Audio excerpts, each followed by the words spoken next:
The school teacher's racist outburst against a student and parent. Caught on a Zoom call, the teacher apparently thought she had hung up. Now there's a recording and a lawsuit. ABC's Zareen Shah joins us from Los Angeles with more. Zareen, good morning. Good morning. With the family's lawyer says, like so many single moms, this mother was just trying to make ends meet. She had to cut off Wi-Fi and cable right before the pandemic, and then they struggled to get a school-issued hotspot to work. So she talked to the teacher about her son catching up and then accidentally catches the teacher going off on a racist outburst. This morning, a Southern California community outraged after a sixth grade teacher's racist outburst. I mean, these parents, that's what kind of piece of they're black. He's black. A Palmdale teacher finishing Zooming with a parent back in January when it appears the teacher did not end the call and sounded off about the mom. Your son has learned to lie to everybody and make excuses because you taught him to make excuses that nothing is his fault. This is what black people do. This is what black people do. Yeah. Welcome back. Hottest show in the galaxy. We are here. And, you know, we send our children to school. We go into workplaces. And when the hot mic is on, it's when we get to hear how they really feel. Some people. It's not everybody, but it's a system issue. Joining us back again, Professor Gabrielle Forman, P. Gabrielle Forman. Of course, Don Calloway is here as well, my partner in power. And I promise to come back with you first, sir. Hi. Ma'am, you know, I was kind of chuckling for anybody who watches this. I was kind of looked like I was smiling while we were listening to those clips. It's just, you laugh to keep from crying. The pure, the caucasity, as the kids say on Twitter, is just, it's just almost entertaining in its level of brazenness. But I would point out something I've been thinking about a lot, and I would love to hear Professor Forman's thoughts on this. You know, and I'm gonna be quiet perhaps for the rest of the show because I come from deep pools of the Black tradition where I appreciate listening time, and when there is a better mind than me, I just want to hear what you all have to say. But when I hear that clip, when I hear the Georgetown clip, when I see us trying to move into these neighborhoods, you know, and pay for mortgages to go to their schools, when I see us trying to scrape together dollars to pay for, you know, private prep school in your universe. Why are we bending over ourselves, finding resources where there are none, putting our family in hardship, or just jumping through hoops after hoops after hoops to put ourselves in their institutions? I don't get it. I mean, it's you know, I get it. It's trite but true to say that sugar is sweeter, that ice is colder, water is wetter.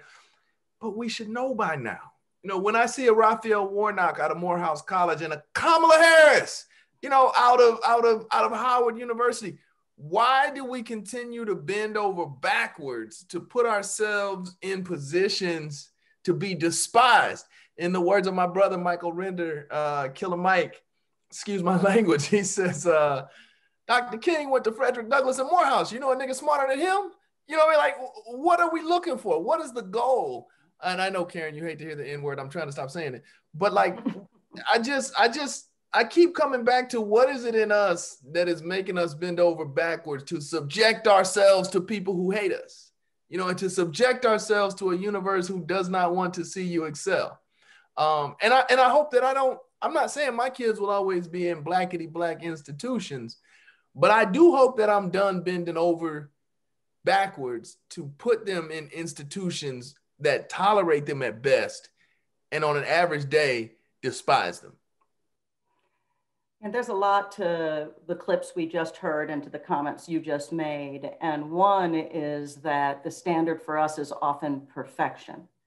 So that when we fall a little bit, there aren't necessarily assumptions about what resources we need, right? We saw this in the drug epidemic more than anything else, right? Is that when you have an opioid epidemic, all of a sudden we need to understand, right? It's a mental health, a public health crisis, right? We need to understand what brought people to these problems. But when drugs are being deliberately flooded into our communities, right, then that's about Black lack, right? So here we see again and again, right, you know, people not concerned, not trying to address the needs, of individual students who have a history of excelling, but instead are looking for the quote unquote natural deficiencies that they were trained to understand exist in our communities, which of course don't. Now, it seems to me also that what you just said, Don, right, is why are we bending over to be accepted into these communities? One is because they've got, you know, that they're very well resourced, right? One is because we think that we deserve everything that anybody else deserves, right? One is because we should have access to anything that any other American has access to. That's one, right? The other is a question of strategy, right? Not objective, right? And the strategy is the one you're asking about. If in fact we have a whole history of being despised when we walk through those doors, of being degraded when we walk through those doors, then why do we continue to subject ourselves even though we have the right to be there, right? So I don't want us to ever, right, sort of give up the right to be there and the advocacy to be treated as equals when we walk through that door.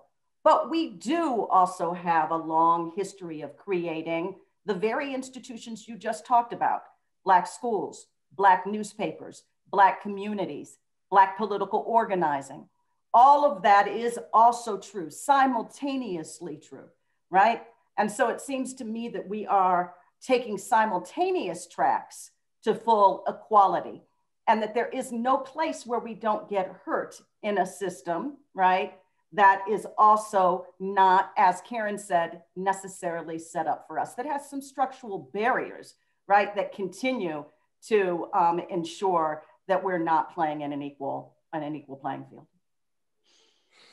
That's a lot. 866-801-8255. Professor Forman, people went to, you know, there's a notion that we just, you know, we have a history of coming together and having solutions to things. I was talking with Dr. Carr about this last week, and he was like, W.B. Du Bois had a plan for 100 years, not just to study, but to solve the problems in the Black community. And somehow we forgot to pick up that baton and keep it going after he closed his eyes, and maybe even before he closed his eyes. What do we learn from the conventions that you've assembled and have been steeped in that will help us get through the next period in this country? That's a great question. I will, you know, send folks to the book we just published. I got it all. She got done. sticky notes all over it. My sticky notes on it, right? You know, it's the first book in 50 years that's a full-length treatment of a Black organizing. Hold it up again, yes, so we can see it right into the camera. Yes, ma'am. So we can actually see. There we go. A little closer. The Colored Conventions Movement is the name of it. The Colored Conventions Movement. Black organizing in the 19th century, under $20 right now at UNC Press. You can buy the whole thing for under $20 right now. And this is the first book on this movement, 7 decades of Black political organizing, full-length book in over 50 years. Now that's a question in itself. Why don't we want to know? And why don't we know about a political movement for educational rights, right? For voting rights and jury rights, for labor rights, right? And against state-sanctioned violence against Black communities. There were murder and outrage committees in the Colored Convention movement. And these were all over the United States and multi-day meetings where the pantheon of Black male leadership came together to discuss those issues. I think we discussed last time, Karen, that W.B. Du Bois's grandfather, right, Othello Burghardt was there, that Langston Hughes's grandfather, right, was also involved in this movement. So this is the prequel, right, to the NAACP Legal Defense Fund, to Niagara movement, right, the kind of diasporic movement for Black global rights. And Stacey Abrams organizes like a direct descendant of the leaders of the Georgia Colored Conventions. I mean, she literally comes out of the tradition of the 8 conventions that they held in Georgia. And they say, for example, that in regard to the franchise, we will never cease to protest all the partial legislation and based on the color or race or other adventitious distinctions. So they're really thinking about this kind of issue about the ways in which people will come for you through class, through how much money you have in order to get IDs, for example, right? Whether or not you have 10 hours on a Tuesday to stand in line, they are talking about these very same issues. And Don, in some ways, this gets back to your question. If we're asking the same questions, if we're making the same demands, right, for centuries, then what does that mean about the state of the union itself? And it's a question that haunts me all the time.